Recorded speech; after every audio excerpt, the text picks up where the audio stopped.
Silva, tirou o dia para fazer manutenção da máquina? Com manutenção de equipamento não se brinca não, Tito. Olha só o estado dessa correia. Dá uma olhada, olha. Nossa, essa correia mesmo tá pela hora da morte, hein? Mas essa nova ficou bem melhor, hein, Silva? Com essa nova aqui, a máquina vai funcionar beleza. Ótimo. Na verdade, eu queria tirar até umas dúvidas sobre correias e polias.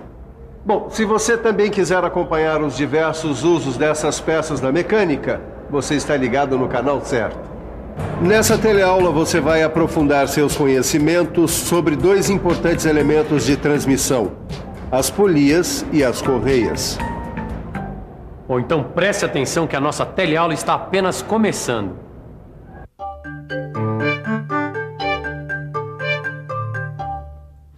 Acho que é essa aqui. Obrigado.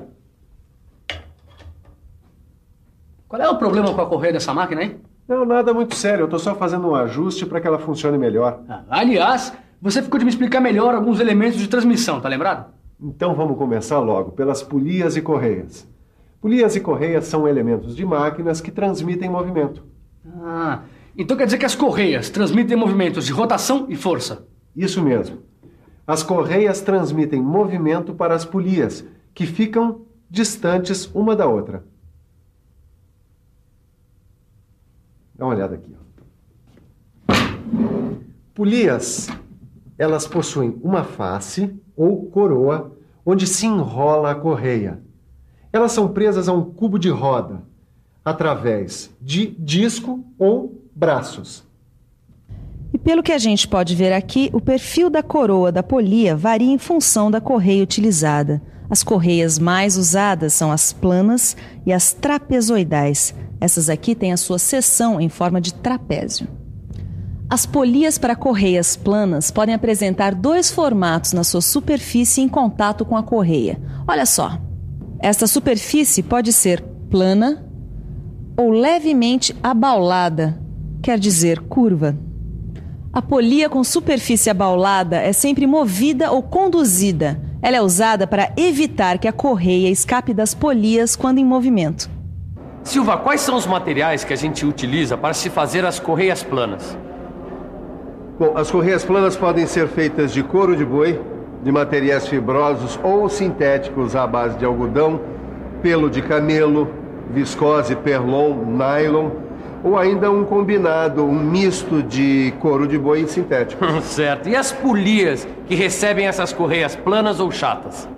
Bom, elas devem ter braços a partir de 200 milímetros de diâmetro. Bom, e se for menor ou maior que 200 milímetros?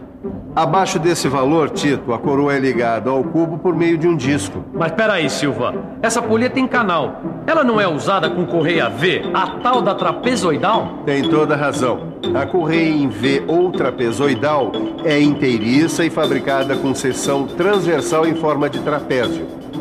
Ela é feita de borracha revestida de lona e formada no seu interior por cordonéis vulcanizados para as forças. Ananias, eu só não entendi qual é a vantagem de se usar uma correia trapezoidal ao invés da correia plana. Olha, a correia trapezoidal, ela praticamente não apresenta deslizamento. Além disso, ela é bem mais silenciosa do que a correia plana.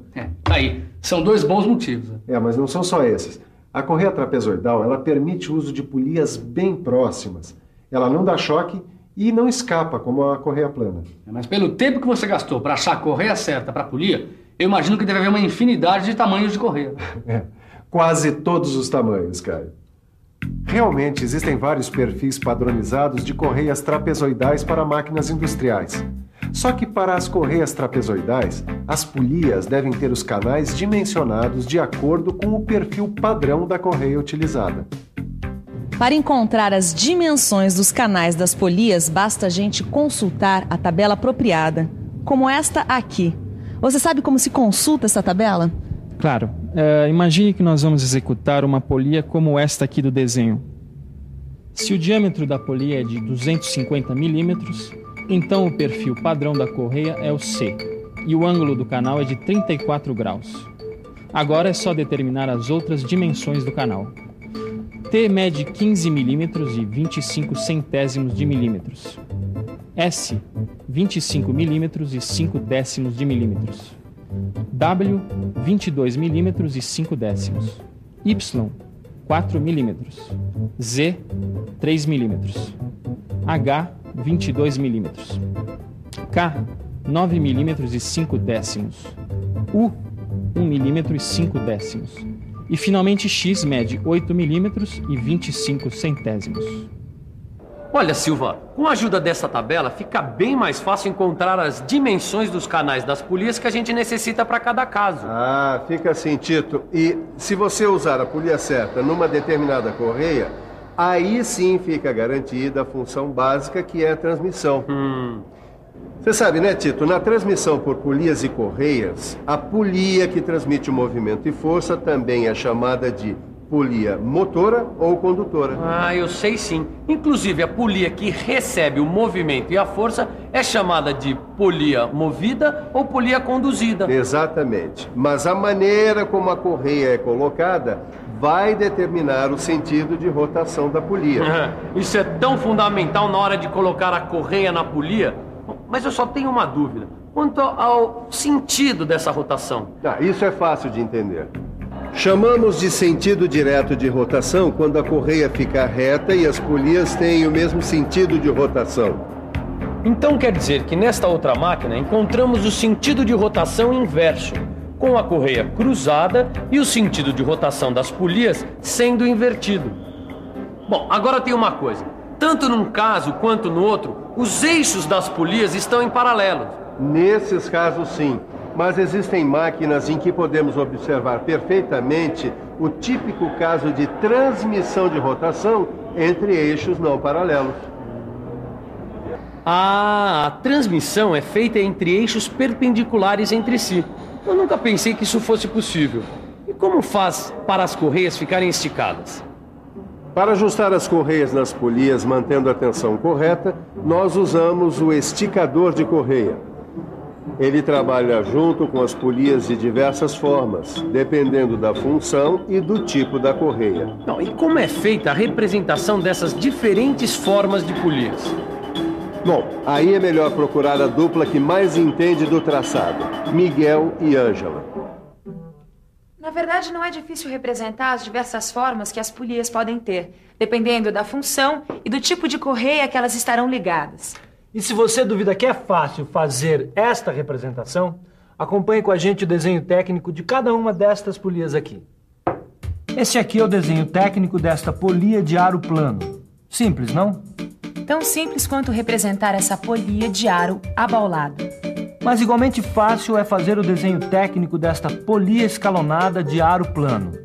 Que tal a representação de uma polia escalonada de aro abaulado? Tranquilo, né? Mas não tanto quanto o desenho técnico desta polia com guia. E o que você me diz da representação desta polia em V simples? Quase tanto quanto fazer o desenho técnico desta polia em V múltipla. Agora que a gente já viu o desenho técnico, está na hora de pensar nos materiais de fabricação de polias. De que materiais são feitas as polias? Olha, para a construção dessas polias são usados ferro fundido, aços, ligas leves e materiais sintéticos. De todos esses materiais que você falou, qual é o mais usado? O mais usado mesmo é o ferro fundido. Só que a superfície da polia não deve apresentar porosidade. Caso contrário, a correia vai se desgastar muito rapidamente. Olha, Silva, essa polia ela não tem porosidade. Ela desgasta menos a correia. Essa daí tá ótima. Agora, para o serviço ficar perfeito mesmo, nós temos que conhecer a relação de transmissão. Como assim, relação de transmissão? Titão, na transmissão por polias e correias, para determinar os diâmetros das polias e, por extensão, o perfil das correias, é preciso conhecer a relação entre elas. Ah, eu acho que eu entendi. Nós precisamos estabelecer esses diâmetros para poder determinar a relação de transmissão. Mas como é que é representada essa relação de transmissão, Silva? Isso não é difícil de entender, quer ver? Dá uma olhadinha aqui. Nós usamos a letra I para representar a relação de transmissão. Ela é a relação entre o número de voltas das polias, representada pela letra N.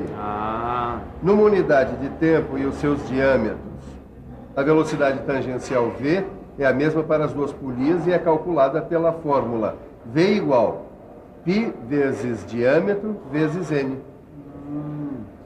Como as duas velocidades são iguais, então V1 igual a V2, o que significa que π vezes D1 vezes N1 é igual a π vezes D2 vezes N2. Ou seja, D1 vezes N1 igual a D2 vezes N2, o que é o mesmo que N1 sobre N2 igual a D2 sobre D1 igual a I. Portanto, I igual a N1 sobre N2 igual a D2 sobre D1, onde D1 é o diâmetro da polia menor.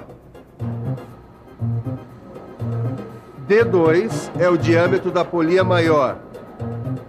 N1 é o número de voltas por minuto da polia menor e N2 é o número de voltas por minuto, ou seja, RPM da polia maior. Na transmissão por correia plana, a relação de transmissão, ou seja, o I, não deve ser maior do que 6. E na transmissão por correia trapezoidal, este valor não deve ser maior do que 10. Existem também as polias para cabos de aço, para correntes, para correias redondas, polias ou rodas de atrito e polias para correias dentadas. No motor deste carro, a gente encontra um ótimo exemplo de polias e correias dentadas. Olha só este conjunto de polias e correias dentadas. É usado em certos motores de automóvel. É usado principalmente quando é preciso manter o sincronismo entre um eixo e outro.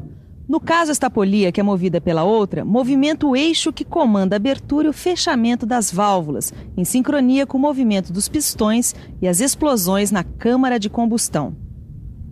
Como você pode ver, não são poucas as aplicações e os tipos de correias e polias. Por isso, nós vamos ficar agora com a revisão.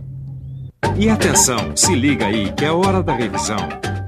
Na teleaula de hoje, você conheceu mais a fundo as polias e as correias, dois importantes elementos de transmissão de movimentos. Viu que as correias mais usadas são as planas e as trapezoidais. Aprendeu quais são os materiais mais usados na fabricação das correias e das polias. E, por fim, acompanhou o cálculo da relação de transmissão. Já que é comum falar em polias e pensar em correias, acho que a gente já deu uma boa olhada nelas hoje.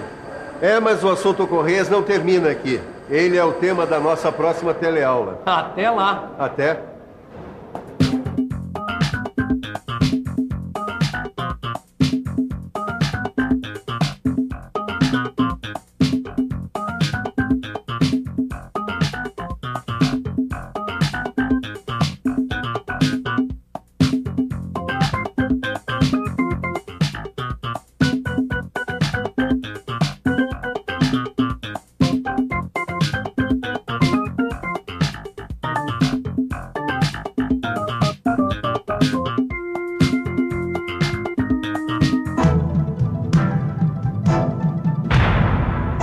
Telecurso 2000, um programa de educação do Sistema Fiesp e da Fundação Roberto Marinho.